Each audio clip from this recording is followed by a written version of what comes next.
परभणी जिल्हा परिषदेमधील सत्ता स्थापनेचा गेल्या 20 दिवसांपासून सुरू असलेला राजकीय तिढा अखेर सुटला आहे।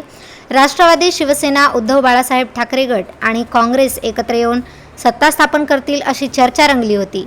यासाठी सर्व नेते मुंबईत तळ ठोकून होते, मात्र शेवटच्या क्षणी राजकीय समीकरणांमध्ये मोठा बदल झाला। मुख्यमंत्री देवेंद्र फडणवीस यांच्या नेतृत्वाखाली भारतीय जनता पक्षाचे आणि राष्ट्रवादी काँग्रेस नवे समीकरण जुळले। राष्ट्रवादीचे प्रदेशाध्यक्ष सुनील तटकरे यांच्या उपस्थितीत महायुतीकडे सत्तेची सूत्र वळली। यानंतर शिवसेना, उद्धव बाळासाहेब ठाकरे आणि काँग्रेस यांनी निवड प्रक्रियेतून माघार घेत बहिष्कार टाकण्याचा निर्णय घेतला। परिणामी अध्यक्ष आणि उपाध्यक्ष निवडणूक बिनविरोध पार पडली। भाजपकडून लता विजयकुमार वाकळे यांची अध्यक्षपदी तर राष्ट्रवादीकडून श्रीकांत उत्तमराव भोसले विटेकर यांची उपाध्यक्षपदी बिनविरोध निवड झाली आहे। या घडामोडींमुळे परभणी जिल्हा परिषदेत महायुतीची सत्ता स्थापन झाली असून राजकीय वर्तुळात या निर्णयाची जोरदार चर्चा सुरू आहे।